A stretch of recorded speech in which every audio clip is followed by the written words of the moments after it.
welcome to Charter Communications Program Local Edition, where we feature legislative and governmental leaders from across the state of Montana talking about the issues facing the state of Montana.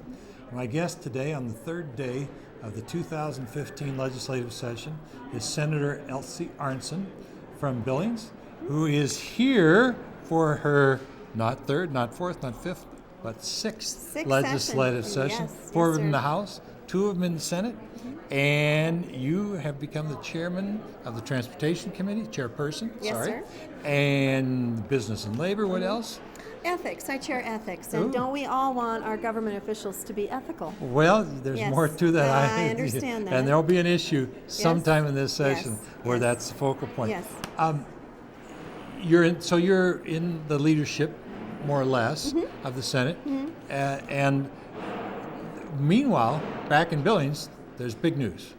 Charter, the host of this program, is opening an operations center. Has been so, yes. We have a great center. It's in the heart of my legislative district there that encompasses the entire lengthwise of breadth of Billings along the river then and up. It's the largest business district in the state, and I'm very honored to have represented it now for 6 terms, close to 12 years.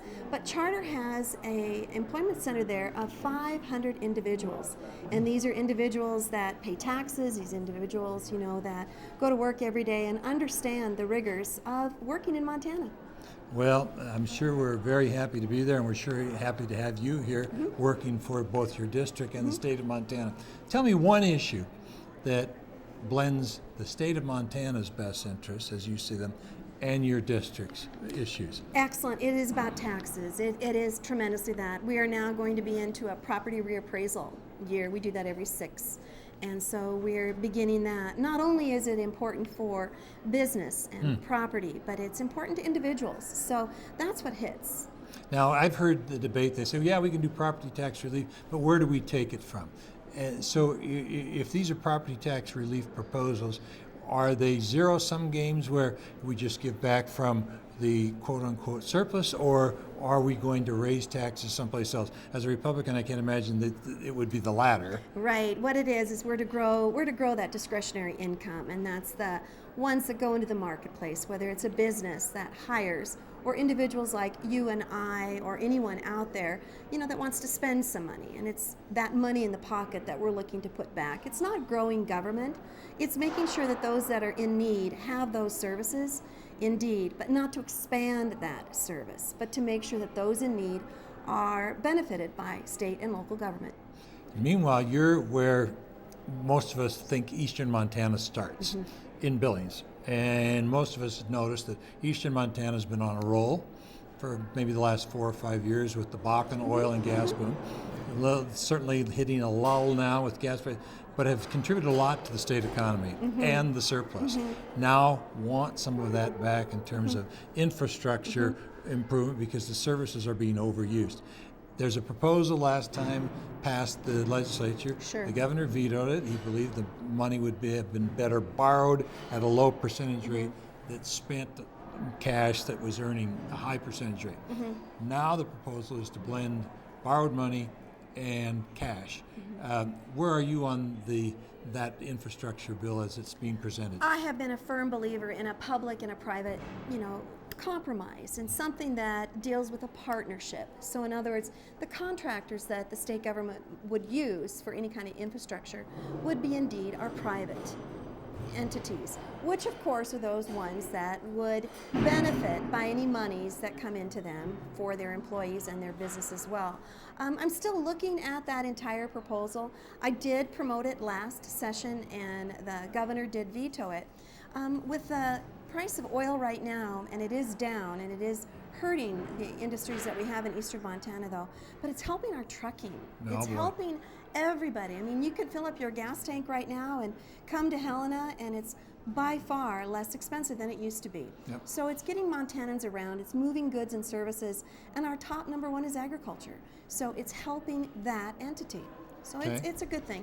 And I chair transportation, so I've been watching the volatility of that. But within some detriment with the dropping price of oil, it's also increased our economy some. So there is a trade-off there. Speaking of transportation and the committee you chair, I think at last count there were 5 bills to increase the speed limit.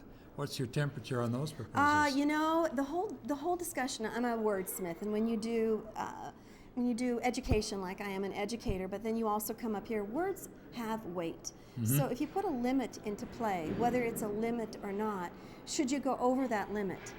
So I do believe the discussion of the speed limit is excellent. We need to bring that into play, but we cannot foresee that safety is the number one issue that we have. We've had some very high tragedies, especially not just with the weather that we've had, but across our state we've had some tragedies. So safety is the number one thing that's going to be weighing whether or not that limit should be increased, that limit should stay. But the discussion should be on that one word, and that's limit. So when does law enforcement come into play with the limit? Yeah, you mean, given that 75 means 80 Right. to some people. That's exactly correct. And if we went to 80, doesn't mean Exactly. 85. Yeah. You said you're an educator. Tell me what grade? Second? I am honored and blessed. I teach 5th graders. That's what it is. Those are 10 and 11 years old. Those are salt of the earth. Oh, yeah. Great young Montanans. Love that age. And so, the preschool issue. Preschool issue, I've watched it. I did not support all-day kindergarten. I didn't think that we had a capacity. Our district, we have 16,000 children. I'm a member of that district. 16,000 children we educate. I'm also looking to see that there are, like I had shared earlier, there are those that are in need, those very, very young children in Head Start and that need a transition into public school. I think we should take a look at those young constituencies that we work with right now rather than adding a brand new onto it. I'm very much concerned also about federal monies, just like with Medicaid expansion or anything like that. And this preschool with $10 million that we'll be receiving from the government, that our governor has brought into the state, that sometime is going to take a Montana price tag, and that means Montana tax dollars. So if we start a new program like pre-K, it'll be very challenging to make sure that we can fund it adequately.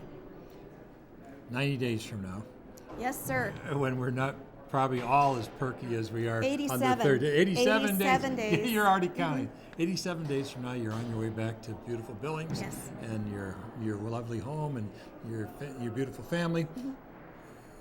Helen is in the rearview mirror. What do you hope to have accomplished? And then we'll close with that, Elsie. I appreciate that. The number one fiduciary responsibility is balancing that budget, and we have done a very wonderful job with that. Making sure that those cat and dog bills kind of like fit into play with everything else of what we want with our constituencies. But like I said, it's the needy in Montana that we're going to take a look at. It's not growing a new constituency of that. We want to make sure that everybody has a job. And I was very pleased to hear the minority leader in the Senate also say that his agenda is about jobs, because that's where it is. It's about putting money in people's pockets so they can go out and spend what they want to spend. I have a degree in economics, and I firmly believe that that's what the economy needs. Well, we're very grateful Thank you. that you're willing to serve. We're grateful Thank you, that sir. you brought and helped bring a charter center of 500 employees to your district. We're pleased it's in your district, and we're proud to be in Montana. And we thank you for serving. Wish Thank you a you. good session. And in 90 days, I hope all your dreams come true. Thank you for tuning in Thank to you. Charter's Local Edition.